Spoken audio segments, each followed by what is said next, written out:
Aishwaryambika real estate వారి నూతన venture Vijayawada Amaravati రాజధాని కంచికచర్ల ఔటర్ రింగ్ రోడ్ సమీపంలో CRDA layout plots DTCP plots చదరపు గజం 3,900 రూపాయల నుండి 7,900 రూపాయల వరకు. తాడేపల్లి వారధి నుండి 3 కిలోమీటర్లు. చదరపు గజం 14,500 రూపాయలు. ఇళ్ల ప్రక్కన ఇళ్ల స్థలాలు. కోట్లాది మంది హిందువుల ఆత్మశక్తి, అంచంచలమైన విశ్వాసానికి నిదర్శనం సోమనాథ్ ఆలయం. ద్వాదశ జ్యోతిర్లింగ క్షేత్రాలలో మొట్టమొదటిదైన సోమనాథ్ దివ్యక్షేత్రంపై జరిగిన తొలి దాడికి 1000 ఏళ్లు పూర్తయింది. ఈ అరుదైన క్షణాల్లో ప్రధాని నరేంద్ర మోడీ రాసిన ఓ ఆర్టికల్ దేశవ్యాప్తంగా చర్చకు దారితీసింది. గజనీ మొహమ్మద్ దండయాత్రలో విధ్వంసమైన ఆలయానికి పూర్వ వైభవం తెచ్చింది సర్దార్ వల్లభాయ్ పటేలేనా? ఆనాటి ప్రధానిగా సోమనాథ్కు పండిట్ నెహ్రూ చేసిందేమీ లేదా? అసలేంటి సోమనాథ్ స్టోరీ?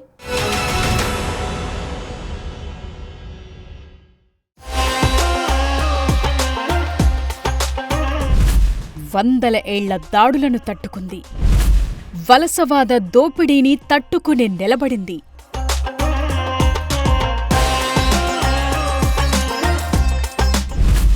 సోమనాథ్ క్షేత్రంపై దండయాత్రకు 1000 ఏళ్లు.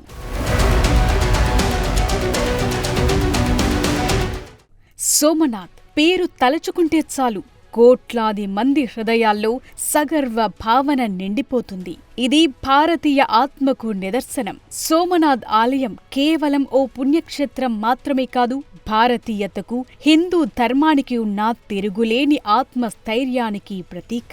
1000 ఏళ్ల చరిత్రలో ఎన్నో దాడులు, విధ్వంసాలు ఎదుర్కొన్న ప్రతిసారి మరింత వైభవంగా పునర్నిర్మితమైన ఈ ఆలయ చరిత్ర ఓ అద్భుతం.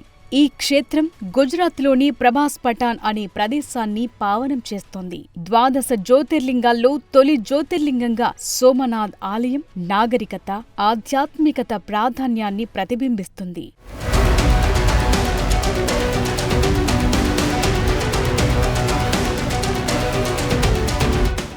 దివ్యమైన సోమనాథ్ శివలింగాన్ని దర్శించినంతనే జీవుడు పాప విముక్తుడై మరణానంతరం స్వర్గప్రాప్తి పొందుతారనేది భక్తుల విశ్వాసం. కోట్లాది మంది భక్తజనం నీరాజనాలు అర్పించిన ఈ పవిత్ర క్షేత్రంపై అనేక మంది దురాక్రమణదారులు దండయాత్రలు చేశారు. ఆలయాన్ని అనేక సార్లు ధ్వంసం చేశారు. ఈ క్రమంలో సోమనాథ్ ఆలయంపై తొలి దాడికి 1000 ఏళ్లు పూర్తవుతోంది. 1026వ సంవత్సరం జనవరిలో గజనీ మెహమ్మద్ క్రూరమైన హింసాత్మక దండయాత్రలో భాగంగా ఈ ఆలయంపై దాడి చేశాడు. ప్రజల భక్తి విశ్వాసాలకు, నాగరికతకు సుసంపన్న ప్రతీక అయిన ఈ ఆలయాన్ని ధ్వంసం చేయాలని చూశాడు. అయితే సోమనాథ్కు పూర్వ వైభవం దిశగా ఏళ్లపాటు సాగిన కృషి ఫలితంగా 1000 ఏళ్ల తరువాత కూడా ఈ ఆలయ కీర్తి ప్రకాశవంతంగా వెలుగొందుతోంది. ఈ క్రమంలోని ఓ ముఖ్యమైన ఘట్టానికి ఈ 2026 సంవత్సరంలోనే 75 సంవత్సరాలు పూర్తవుతాయి.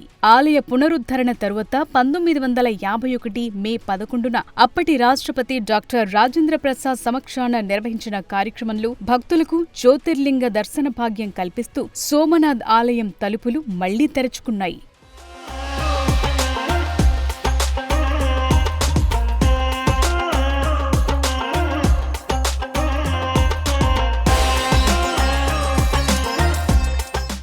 సోమనాథ్ ఆలయంపై గజనీ మెహమ్మద్ దండయాత్రకు 1000 ఏళ్లు పూర్తయిన క్రమంలో భారత ప్రధాని నరేంద్ర మోదీ రాసిన కథనం ఆనాటి చారిత్రక పరిణామాలపై కొత్త చర్చను రేకెత్తించింది. సోమనాథ్ పునర్నిర్మాణంలో సర్దార్ వల్లభాయ్ పటేల్ పాత్రతో పాటు ఈ చారిత్రక ఘట్టం విషయంలో ఆనాటి భారత ప్రధాని పండిట్ జవహర్లాల్ నెహ్రూ ఆలోచన, దృక్పథం ఎలా ఉందనేది ఇప్పుడు ఇండియా మొత్తం హాట్ టాపిక్ గా మారింది. భారతదేశానికి స్వాతంత్ర్యం వచ్చిన తరువాత జునాగఢ్ సంస్థానం భారత్లో విలీనమైన తరుణంలో సర్దార్ వల్లభాయ్ పటేల్ దీపావళి సమయంలో సోమనాథ్ క్షేత్రాన్ని సందర్శించారు. శిథిలావస్థలో ఉన్న జ్యోతిర్లింగ ఆలయాన్ని చూసి పటేల్ చలించిపోయారు. అక్కడి సముద్ర తీరంలో దోసిట నీళ్లు తీసుకుని సోమనాథ్ ఆలయానికి పూర్వ వైభవం తెస్తామని ప్రతిజ్ఞ చేశారు. అయితే ఈ ఆలయ నిర్మాణం ప్రభుత్వ నిధులతో కాకుండా ప్రజల భాగస్వామ్యంతో జరగాలని వల్లభాయ్ పటేల్ భావించారు. ఇందుకోసం ఓ ట్రస్టుని ఏర్పాటు చేశారు. మహాత్మా గాంధీ కూడా ఈ నిర్ణయాన్ని సమర్థించారని,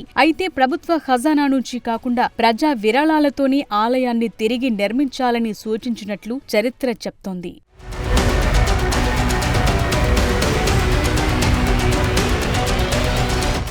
సోమనాథ్ ఆలయ పునర్నిర్మాణం విషయంలో అప్పటి ప్రధాని జవహర్లాల్ నెహ్రూ కొంత అభ్యంతరం చెప్పారనే చర్చుంది. ఈ విషయంలో నెహ్రూకు సర్దార్ పటేల్కు మధ్య తీవ్రమైన అభిప్రాయ భేదాలున్నాయి. నెహ్రూ దృష్టిలో సెక్యులర్ దేశమంటే ప్రభుత్వం మతపరమైన కార్యకలాపాలకు దూరంగా ఉండాలని, ఓ పురాతన ఆలయ పునర్నిర్మాణంపై ప్రభుత్వం శ్రద్ధ చూపటం సరికాదని ఆయన ఆందోళన చెందారు. అంతేకాదు సోమనాథ్ ఆలయ ప్రారంభోత్సవానికి అప్పటి రాష్ట్రపతి డాక్టర్ రాజేంద్ర ప్రసాద్ వెళ్లడాన్ని నెహ్రూ వ్యతిరేకించారు. రాష్ట్రపతి హోదాలో ఇలాంటి కార్యక్రమాలకు వెళ్లటం సరికాదని లేఖ కూడా రాశారు. కానీ రాజేంద్ర ప్రసాద్ నెహ్రూ అభ్యంతరాన్ని తోసిపుచ్చి వ్యక్తిగత హోదాలో వెళ్లి ఆలయాన్ని ప్రారంభించారు. అలా 1951 మే 11న ఆలయం తిరిగి భక్తులకు అందుబాటులోకొచ్చింది. కానీ ఈ గొప్ప ఘట్టాన్ని చూసేందుకు సర్దార్ పటేల్ భూమి మీద లేరు.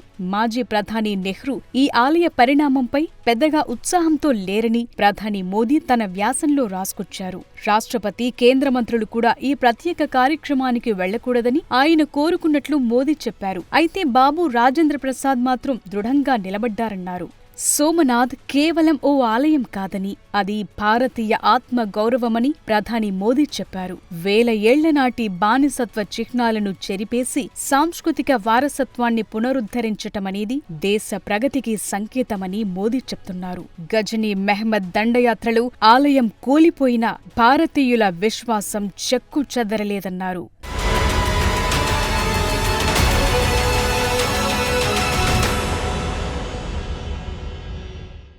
సోమనాథ్ ఆలయ పునర్నిర్మాణం భారతీయ నాగరికత అజేయ సంకల్పానికి, బలానికి గొప్ప నిదర్శనం. విదేశీ దురాక్రమణదారులు ఎన్నిసార్లు దాడి చేసినా ప్రతిసారి ఈ క్షేత్రం మరింత వైభవోపేతంగా తిరిగి పుంజుకుంది. అసలు సోమనాథ్ ఆలయంపై ఎన్ని దాడులు జరిగాయి? పడగొట్టిన ప్రతిసారి తిరిగి ఎలా నిలబెట్టగలిగారు? సోమనాథ్ స్వాభిమాన్ పర్వ పేరుతో ఈ ఏడాదంతా ఏం చేయబోతున్నారు?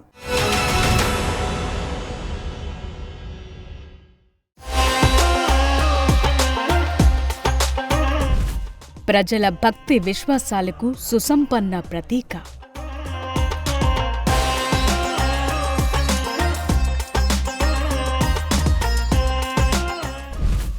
తొలి జ్యోతిర్లింగ క్షేత్రంగా ఆధ్యాత్మిక ప్రాధాన్యం.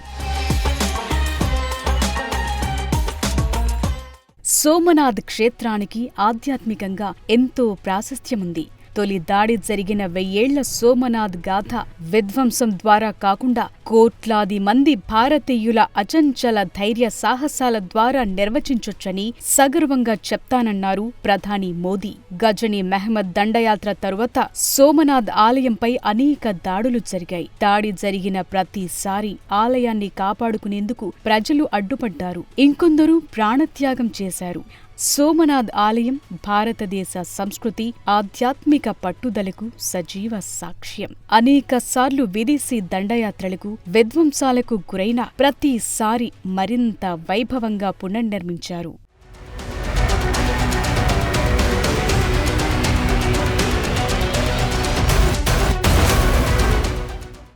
సోమనాథ్ ఆలయం సుమారు 17 సార్లు దాడులకు, దోపిడీలకు గురయింది.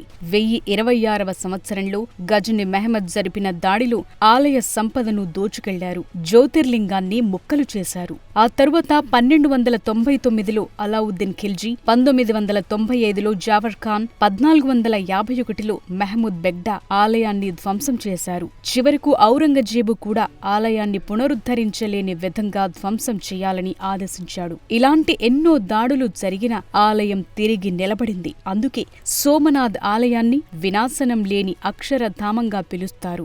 దీని వెనుక ఉన్న రహస్యం రాళ్లు రప్పలు కాదు, భారతీయుల అచంచలమైన భక్తి సంకల్పమే. దాడి జరిగినప్పుడల్లా స్థానిక రాజులు, భక్తులు వెనకడుగు వెయ్యకుండా ఆలయాన్ని మళ్లీ నిర్మించారు. 12 జ్యోతిర్లింగాల్లో సోమనాథ్ మొట్టమొదటిది కావటం వల్ల హిందూ ధర్మంలో ఈ ఆలయానికి అత్యున్నత స్థానముంది. అందువల్ల ఎన్ని అడ్డంకులు ఎదురైనా క్షేత్రాన్ని కాపాడుకుంటూ వచ్చారు. భారత్కు స్వాతంత్ర్యం వచ్చాక సర్దార్ వల్లభాయ్ పటేల్ చొరవతో ఇప్పుడున్న అద్భుతమైన ఆలయాన్ని పునర్నిర్మించారు. నాశనం చేసే శక్తి కంటే సృష్టించే శక్తి ఎప్పుడూ గొప్పదేనని సోమనాథ్ ఆలయ పునరుద్ధరణ నిరూపిస్తూ వచ్చింది.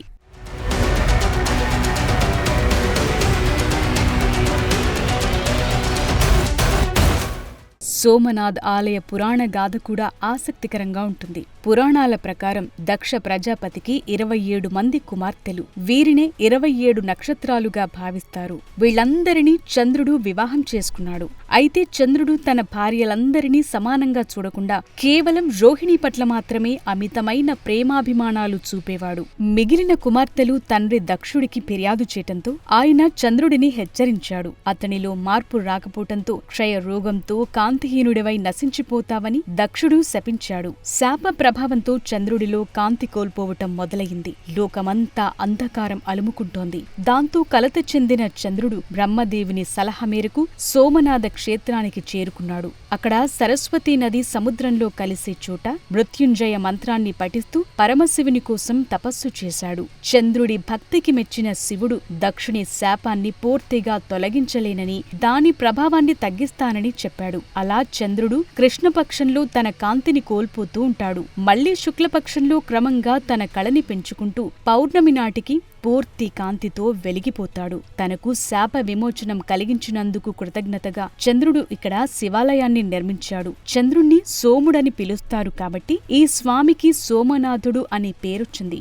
శివుడు ఇక్కడే జ్యోతిర్లింగ రూపంలో శాశ్వతంగా కొలువయుంటానని చంద్రుడికి మాటిచ్చాడు. అప్పటినుంచి భక్తులకు దర్శనమిస్తూ పాపాల నుంచి విముక్తి కలిగిస్తున్నాడు.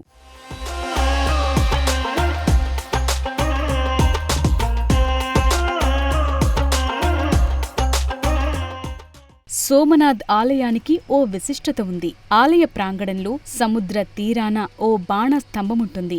దానిపై ఉన్న శాసనం ప్రకారం ఆ స్తంభమున్న చోటు నుంచి దక్షిణ ధ్రువం వరకు మధ్యలో ఎక్కడా ఎలాంటి భూభాగం అడ్డురాదు. అంటే ఆ బాణ స్తంభం నుంచి నేరుగా సౌత్ పోల్ వరకు కేవలం సముద్రమే ఉంటుంది. ప్రాచీన కాలంలో భారతీయులకు భూగోళంపై ఉన్న అవగాహనకు ఇదే నిదర్శనం.